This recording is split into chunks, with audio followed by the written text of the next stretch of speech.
शब्द भी उसी के हैं क्योंकि सभी उसी का है, लेकिन फिर भी शब्द से जिसने परमात्मा की तरफ जाने की कोशिश की वो मुश्किल में पड़ेगा। ऐसा ही समझो कि तुम राह से गुजर रहे हो, राह पर तुम्हारे पीछे तुम्हारी छाया बन रही। छाया निश्चित ही तुम्हारी है, लेकिन अगर मैं तुम्हारी छाया को पकड़ूं तो तुम्हें कभी ना पकड़ पाऊंगा। फिर भी मैं ये नहीं कह सकता कि छाया तुम्हारी नहीं है, छाया तुम्हारी ही है। तो भी छाया को पकड़ने से तुम्हें ना पकड़ पाऊंगा। हां, उल्टी बात हो सकती, तुम्हें पकड़ लूं तो तुम्हारी छाया पकड़ में आ जाए। रामतीर्थ एक घर के सामने से निकलते थे और एक छोटा बच्चा, सर्दी की सुबह होगी, धूप निकली थी और बच्चा धूप में धूप ले रहा था। उसको अपनी छाया दिखाई पड़ रही थी, उसको पकड़ने को बढ़ रहा था और पकड़ नहीं पा रहा था तो बैठ कर रो रहा था। उसकी मां उसे समझाने की कोशिश कर रही थी कि पागल। रामतीर्थ खड़े होकर देखने लगे। लाहौर की घटना है। खड़े होकर देखने लगे, देखा कि बच्चे की चेष्टा, मां का समझाना लेकिन बच्चे की समझ में नहीं आ रहा है। आए अंदर आंगन में और उस बच्चे का हाथ पकड़ के बच्चे के सिर पर रखवा दिया। जैसे बच्चे ने अपने सिर पर हाथ रखा, उसने देखा छाया में भी उसका हाथ सिर पर पड़ गया है। वो खिलखिला के हंसने लगा। रामतीर्थ ने कहा, तेरे माध्यम से मुझे भी शिक्षा मिल गई। छाया को पकड़ो तो पकड़ में नहीं आती, मूल को पकड़ लो तो छाया पकड़ में आ जाती। छाया को पकड़ने से मूल पकड़ में नहीं आता। अगर निशब्द पकड़ में आ जाए तो सब शब्द समझ में आ जाते। अगर निशब्द का अनुभव हो जाए तो सभी शास्त्रों की व्याख्या हो जाती, सभी शास्त्र सत्य सिद्ध हो जाते। लेकिन शास्त्र को पकड़ने से मूल की पकड़ नहीं आती। शब्द तुमने रचे, जैसे मेहंदी रची, जैसे बेंदी रची, शब्द तुमने रचे। प्रेम अक्षर थे ये दो अनर्थ के, अर्थ तुमने दिया। मैं यह जो ध्वनि थी अंध बर्बर गुफाओं की, अपने को भरकर उसे नूतन अस्तित्व दिया। बाहों के घेरे जो मंडप के फेरे, ममता के स्वर जैसे बेदी के मंत्र, गुंजरित मुंह अंधेरे। शब्द तुमने रचे जैसे प्रलयंकर लहरों पर अक्षयवट का एक पत्ता बचे। शब्द तुमने रचे। शब्द भी आते तो उसी मूल स्रोत से हैं जहां से मौन आता। शब्द तुमने रचे, वो भी प्रभु के, शास्त्र भी उसके। लेकिन ध्यान रहे, शास्त्र से उसकी तरफ जाने का मार्ग नहीं। उसकी तरफ से आओ तो शास्त्र को समझने की सुविधा है। इसलिए मैं एक बात तुमसे कहना चाहूंगा, शास्त्र को पढ़ के किसी ने कभी सत्य नहीं जाना, लेकिन जिसने सत्य जाना उसने सब शास्त्र जान लिए। शास्त्र को पढ़ने का मजा सत्य को जानने के बाद है। ये तुम्हें अनूठा लगेगा क्योंकि तुम कहोगे फिर पढ़ने का सार क्या। लेकिन मैं तुमसे फिर कहता हूं, शास्त्र को पढ़ने का मजा सत्य को जानने के बाद है। एक बार तुमने सत्य को जान लिया, थोड़ा स्वाद मिल गया, फिर तुम्हें जगह जगह उसकी ही झलक मिलेगी, फिर छाया पकड़ में आने लगेगी। फिर तुम पढ़ो गीता को, पढ़ो कुरान को, पढ़ो धम्मपद को, अचानक तुम पाओगे अरे वही ठीक। तुम्हारे प्राणों से अचानक स्वीकार का भाव उठेगा कि ठीक यही तो मैंने भी जाना। सब शास्त्र तुम्हारे गवाही हो जाएंगे। शास्त्र साक्षी हैं। और जिन महामुनियों ने शास्त्रों को रचा, उन्होंने इसलिए नहीं रचा है कि तुम कंठस्थ करके ज्ञानी हो जाओ। उन्होंने इसलिए रचा है कि जब तुम्हें स्वाद लगे तब तुम्हें गवाहियां मिल जाएं। तुम अकेले ना रहो रास्ते पर। ऐसा ना हो कि तुम घबरा जाओ कि ये क्या हो रहा, ये किसी को हुआ पहले कि नहीं हुआ। जो मुझे हो रहा है वो कल्पना तो नहीं है, जो मुझे हो रहा है वो कोई मन का जाल ही तो नहीं है, जो मुझे हो रहा है वो मैं ठीक रास्ते पर चल रहा हूं या भटक गया हूं। शास्त्र तुम्हारी गवाहियां हैं। जब तुम अनुभव करने लगोगे तो शास्त्र तुम्हें सहारा देने लगेंगे और शास्त्र तुम्हें हिम्मत देंगे, पीठ थपथपाएंगे कि तुम ठीक हो, ठीक रास्ते पर हो, ऐसा ही हुआ है, ऐसा ही सदा होता रहा है और आगे बढ़े चलो। जैसे जैसे तुम आगे बढ़ोगे सत्य की तरफ, वैसे वैसे तुम्हें शब्द में भी उसी की छाया और झलक मिलने लगेगी। ऐसा समझो, अगर मैं तुम्हें जानता हूं तो तुम्हारे फोटोग्राफ को भी पहचान लूंगा। इससे उल्टी बात जरूरी नहीं। तुम्हारे फोटोग्राफ को पहचानने से तुम्हें जान लूंगा, यह पक्का नहीं। क्योंकि फोटोग्राफ तो थिर है। तुम्हारे बचपन का चित्र आज तुम्हारे चेहरे से कोई संबंध नहीं रखता। तुम तो जा चुके आगे, बढ़ चुके आगे। और एक ही आदमी के चित्र अलग अलग ढंग से लिए जाएं, अलग अलग कोण से लिए जाएं, तो ऐसा मालूम होने लगता अनेक आदमियों के चित्र हैं। ऐसा हुआ, स्टालिन के जमाने की घटना है।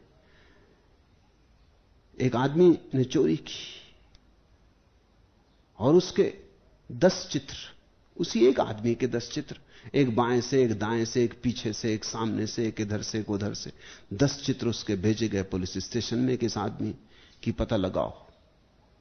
7 दिन बाद जब पूछताछ की गई कि पता लगा, तो उन्होंने कहा कि 10 आदमी बंद कर लिए। 10? वो एक आदमी के चित्र थे। उन्होंने कहा बहुत देर हो चुकी, क्योंकि 10 ने स्वीकार भी कर लिया अपराध। तो रूस की तो हालत ऐसी है कि जो चाहो स्वीकार करवा लो। अब तो देर हो चुकी। उन्होंने कहा कि वो 10 स्वीकार भी कर चुके, दस्तखत भी कर चुके, हां उन्होंने ही चोरी की। 10 आदमी पकड़ लिए एक आदमी के चित्र से। यह संभव है, इसमें अड़चन नहीं। तुम ही कभी अपने एल्बम को उठा कर देखो। अगर गौर से देखोगे तो तुम ही कहोगे तुम कितने बदलते जा रहे, कितने बदलते जा रहे। 2-4, 10 साल के बाद तुम्हें मित्र मिल जाता तो पहचान में नहीं आता। मुल्ला नसरुद्दीन एक पुल पर से गुजर रहा था। उसने सामने एक आदमी को देखा, जाके जोर से उसके पीठ पर धप्पा मारा और कहा, अरे प्यारे, बहुत दिन बाद दिखे, कई साल बाद दिखे। वो आदमी बहुत चौंका भी, गिरते गिरते बचा भी। ये कौन प्रेमी मिल गया। उसने लौट कर देखा, कुछ पहचान में भी नहीं आया। तो उसने कहा, क्षमा करिए, शायद आप किसी और आदमी के धोखे में। अरे मुल्ला ने कहा, तुम मुझे मत चराओ। हालांकि ये मैं देख रहा हूं कि तुम बड़े मोटे तगड़े थे, एकदम दुबले हो गए। इतना ही नहीं, तुम 6 फीट लंबे थे, एकदम 5 फीट के हो गए। मगर तुम मुझे धोखा ना दे सकोगे। तुम वही हो ना, अब्दुल रहमान। उस आदमी ने कहा, क्षमा करिए, मेरा नाम फरीद है। उसने कहा, दोगी, नाम भी बदल लिया। मगर तुम मुझे धोखा ना दे सकोगे।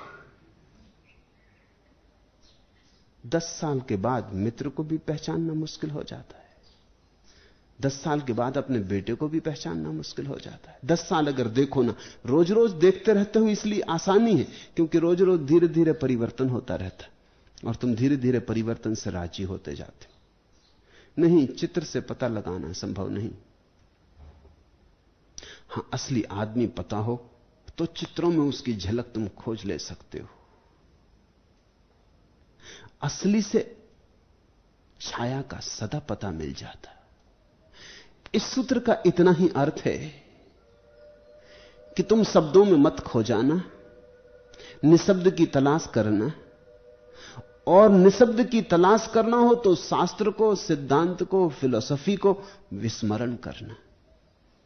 हे विज्ञ, भोग, कर्म अथवा समाधि को भला साधे तो भी तेरा चित्त उस स्वभाव के लिए जिसमें सब आशाएं लय होती हैं अत्यंत लोभायमान रहेगा। यह सूत्र बड़ा बहुमूल्य है। अष्टावक्र कहते हैं कि तू चाहे शास्त्र को पढ़ के कितना ही ज्ञानी हो जा, विज्ञ बन जा, महाज्ञानी हो जा, तू शास्त्र को पढ़ के कितना ही भोग कर ले, कर्म कर ले, इतना ही नहीं समाधि को भी साध ले शास्त्र को पढ़ के, तो भी तू पाएगा कि तेरे भीतर स्वास्थ्य को पाने की आकांक्षा अभी बुझी नहीं, स्वयं होने की आकांक्षा भी प्रज्वलित। क्योंकि समाधि को भी तू पाले शास्त्र को पढ़ के, संभाल ले अपने को, शांत भी बना ले, जबरदस्ती ठोंक पीट के बैठ जा बुद्ध की तरह आसन में, शरीर को, मन को समझा बुझा के, बांध बांध के व्यवस्था में, अनुशासन में किसी तरह चुप भी कर ले तो भी तू स्वस्थ न हो पाएगा। भोगम कर्म समाधिम व कुरु विज्ञ तथापिते, चाहे तू भोग कर, कर्म कर, चाहे समाधि को साध ले, शास्त्रीय ज्ञान के आधार पर। चित्तम निरस्त सर्वास मत्यर्थम रोच स्थिति। फिर भी तेरे भीतर तू जानता ही रहेगा कि अभी मूल से मिलन नहीं हुआ, कुछ चूका चूका है, कुछ खाली खाली है। इसलिए पतंजलि भी समाधि के दो विभाग करते, एक को कहते सविकल्प समाधि। सविकल्प समाधि ऐसी है कि अभी स्मरण समाप्त नहीं हुआ, शास्त्र अभी पूछे नहीं, मन शांत हो गया है।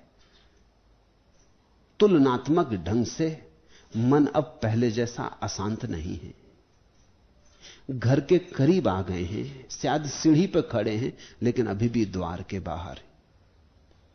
सविकल्प समाधि का अर्थ है अभी विचार शेष है, विकल्प मौजूद है, अभी शास्त्र से छुटकारा नहीं हुआ, अभी सिद्धांतों की जकड़ है, अभी हिंदू हिंदू है, मुसलमान मुसलमान है, अभी ब्राह्मण ब्राह्मण है, शूद्र शूद्र है, अभी मान्यताओं का घेरा उखड़ा नहीं। तो पतंजलि भी कहते हैं जब तक निर्विकल्प समाधि ना हो जाए, विचार शून्यता ना आ जाए, सब ना खो जाए, आत्यंतिक रूप से सारे विचार विदा ना हो जाएं, तब तक अंतर्गह में प्रवेश ना होगा। इसे समझो, आदमी चेष्टा करके बहुत कुछ साध सकता है, धोखे देने के बड़े उपाय समझो। ब्रह्मचर्य साधना है, उपवास करने लगो, धीरे धीरे भोजन कम होगा, शरीर में वीर ऊर्जा कम पैदा होगी, वीर ऊर्जा कम पैदा होगी, वासना कम मालूम पड़ेगी। मगर ये तुम धोखा दे रहे हो, ये वास्तविक ब्रह्मचर्य ना हुआ। स्त्रियों से दूर हट जाओ, जंगल में चले जाओ, उपवास करो, रूखा सूखा भोजन करो, पुष्ट भोजन ना लो, शरीर में ऊर्जा ना बने, शक्ति ना बने, स्त्रियों से दूर रहे, कोई स्मरण ना आए, कोई दिखाई ना पड़े, कोई उत्तेजना ना मिले, थोड़े दिन में तुम्हें लगेगा कि ब्रह्मचर्य सध गया। वो ब्रह्मचर्य नहीं। फिर भोजन करो, फिर लौट आओ बाजार में, अचानक ऊर्जा पैदा होगी, फिर स्त्री दिखाई पड़ेगी, फिर वासना पैदा हो जाएगी। ये तो ऐसे ही हुआ जैसे कि सूखे दिनों में, गर्मी के दिनों में नदी का पानी सूख जाता है, सिर्फ पाट पड़ा रह जाता, सूखा पाट, रेत ही रेत। फिर वर्षा होगी, फिर पानी भरेगा, फिर नदी पूर से आ जाएगी। गर्मी की नदी को देखकर यह मत सोच लेना कि नदी मिट गई, इतना ही जानना कि पानी सूख गया। वर्षा होगी, फिर पानी भर जाएगा। इसलिए तुम्हारे साधु सन्यासी डरे डरे भोजन करते, एक बार भोजन करते, उसमें भी नियम बांधते, ये ना खाएंगे, वो ना खाएंगे, ये ना पिएंगे, वो ना पिएंगे, रूखा सूखा, ताकि किसी तरह शरीर में ऊर्जा पैदा ना हो। ऊर्जा पैदा होती तो अनिवार्य रूप से शारीरिक प्रक्रिया से वीर्य निर्मित होता, वीर्य निर्मित होता तो भीतर वासना पैदा होती। फिर तुम्हारा सन्यासी भागा भागा फिरता, छिपा छिपा रहता है, आंखें नीची रखता, स्त्री दिखाई ना पड़ जाए, कहीं सौंदर्य का पता ना चल जाए। ये डर, ये भय, ये भोजन की कमी, ये एक जगह रहना, छिप के रहना, दूर रहना समाज से, ये सब नदी को सुखा तो देते, मिटाते नहीं। तुम्हारे सन्यासी को कहो कि एक महीने भर के लिए ठीक से भोजन करो, ठीक से विश्राम करो, ठीक से सो, आके समाज में रहो, फिर देखेंगे वर्षा होगी, नदी में फिर पूर आ जाएगा। यह कोई ब्रह्मचर्य ना हुआ, यह ब्रह्मचर्य का धोखा हुआ। यह शास्त्र के आधार पर ब्रह्मचर्य हुआ, सत्य के अनुभव पर नहीं। सत्य का अनुभव बड़ा और है, तब कोई इस तरह के आयोजन नहीं करने पड़ते। तुम्हारा बोध ही इतना प्रगाढ़ हो जाता कि उस बोध के प्रकाश में वासना क्षीण हो जाती। फिर स्त्री से दूर रहो कि पास कोई फर्क नहीं पड़ता, फिर ये भोजन करो कि वो भोजन करो, कोई फर्क नहीं पड़ता, लेकिन घबराहट बनी रहती। महात्मा गांधी भैंस का दूध नहीं पी सकते थे, घबराहट थी ब्रह्मचर्य खंडित हो जाने की। फिर तो गाय से भी डरने लगे, फिर तो बकरी का दूध पीने लगे, फिर तो बकरी को साथ लेके चलने लगे। कारण बकरी के दूध में वीर्य को उत्पन्न करने की क्षमता बहुत कम है, ना के बराबर है। मगर ये कोई बात हुई? ये तो कोई बात ना हुई, ये तो भय हुआ।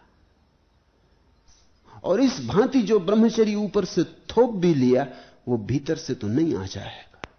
भीतर तो मौजूद रहेंगे बीज, वर्षा हो जाएगी, फिर अंकुरित होने लगेंगे।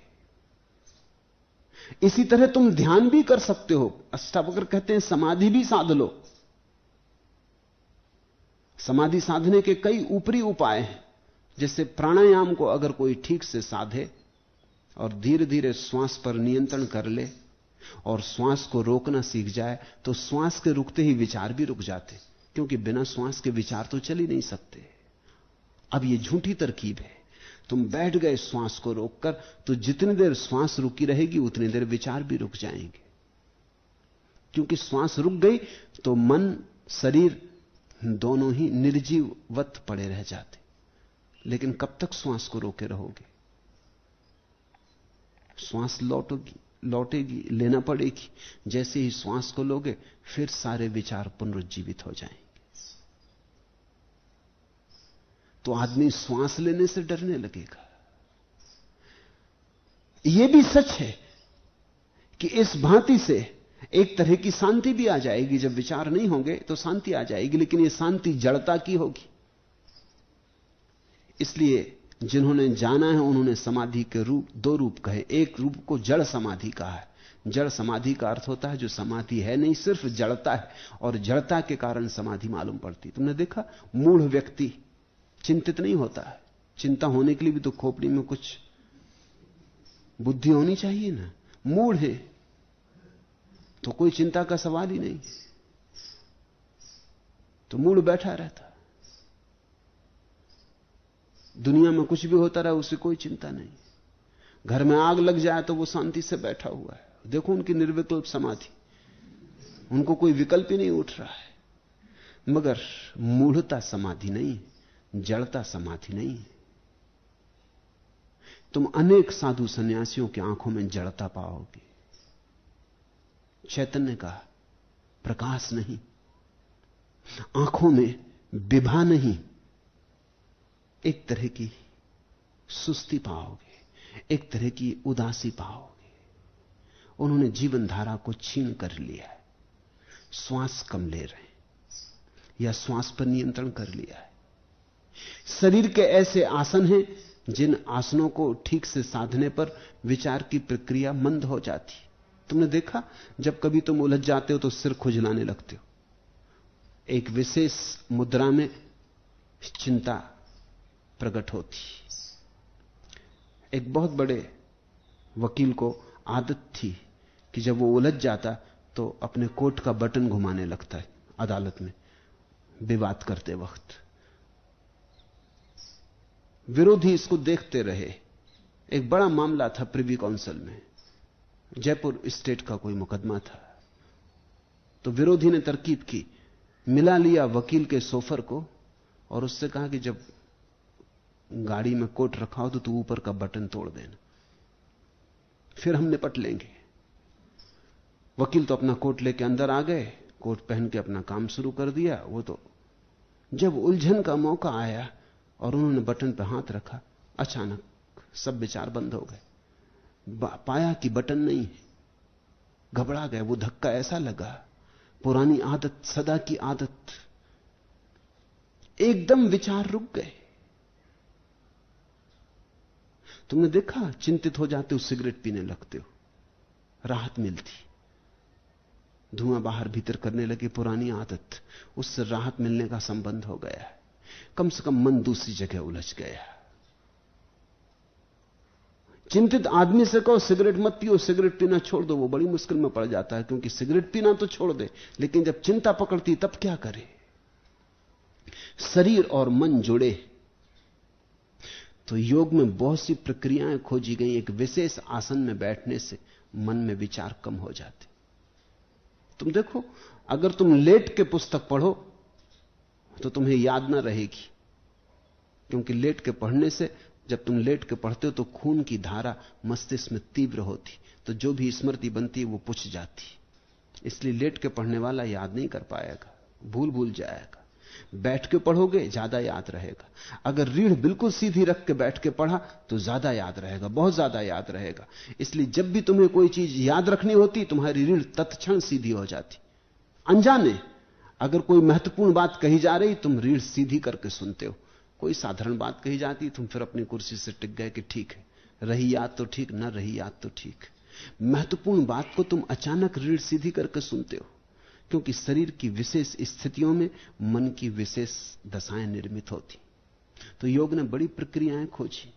एक विशेष आसन में बैठ जाओ, पद्मासन में, तो शरीर की विद्युत धारा वर्तुलाकार घूमने लगती। रीढ़ बिल्कुल सीधी हो तो शरीर पर गुरुत्वाकर्षण का प्रभाव कम हो जाता। श्वास बिल्कुल शांत और धीमी हो तो विचार क्षीण हो जाते।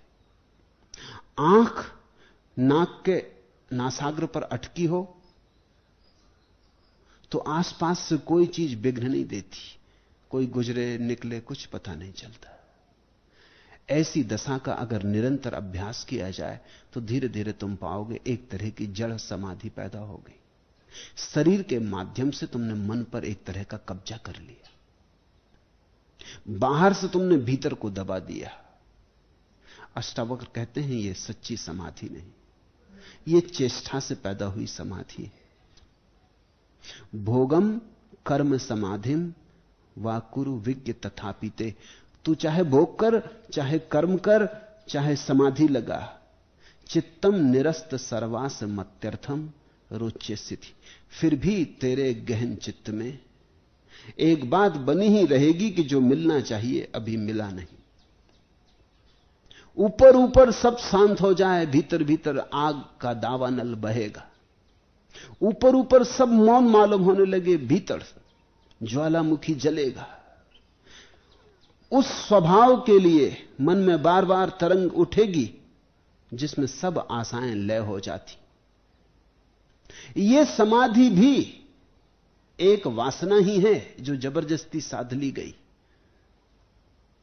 यह चेष्टा से जो आ गई है, यह वास्तविक नहीं है। इससे कुछ हल ना होगा।